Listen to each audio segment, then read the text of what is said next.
The dreaded 40th. I was old enough for the bloom to be off the rose, but still young enough to shrink from the AARP card coming my way in another 10 years. How I reached the milestone so fast, and how I could keep so young on the inside and so ancient on the outside, still puzzled me. I used to be a brunette, but my hair was showing touches of silver, and if those were laugh lines around my eyes, I must have been having a better time than I'd realized. I dried my hands on a paper towel and gave a final glance in the restroom mirror.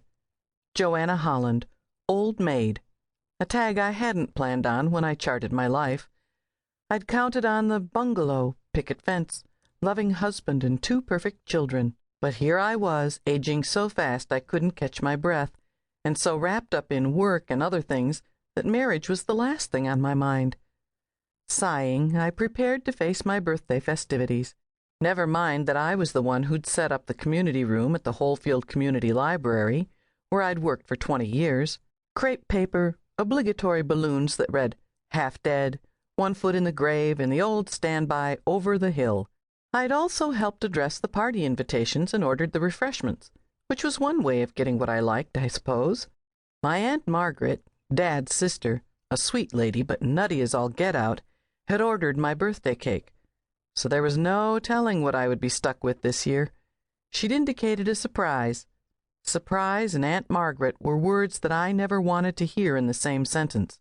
The last time she surprised me, I ended up on a blind date with a widower named Harvey.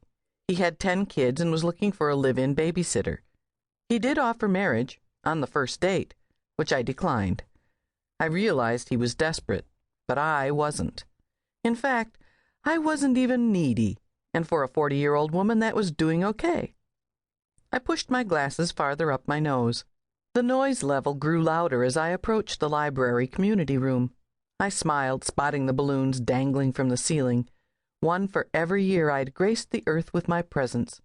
40 big, round, shiny helium globes, announcing to the whole world that I was hopeless. Not. I still had a little spunk left in me, but I got the point.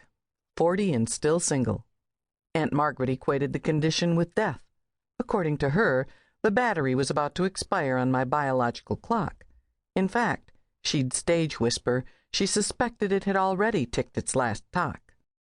Any misgivings I might have about tonight's festivities vanished in a chorus of well-wishers greeting me. Friends and family, 2 of life's greatest blessings. Truly, I was rich in the things that counted.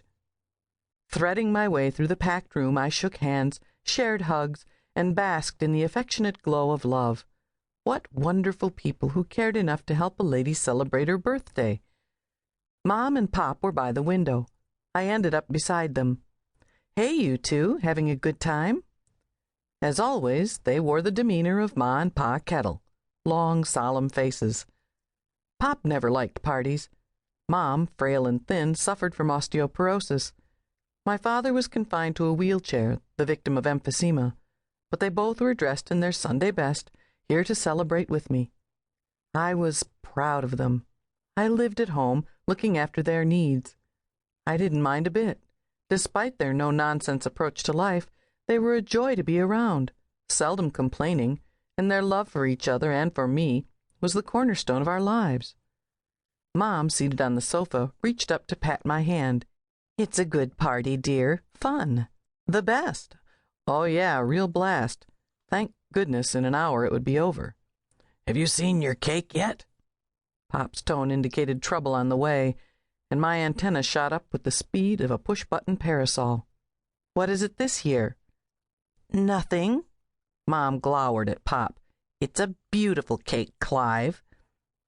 I groaned. What had Aunt Margaret done? I looked at Pop in time to catch a fleeting grin. "What?" The faint twinkle in his eye did not calm my nerves. "Old Margaret strikes again." I knew I should have ordered my own cake. Mom's older sister was one of those people who knew how everyone should live, but was blind to her own shortcomings. When Millie Trabacher asked Margaret if she was making New Year's resolutions, my aunt said she had intended to, but after thinking it over, she couldn't think of any areas where she needed improvement. Pop shook his head. "You'll have to see it to believe."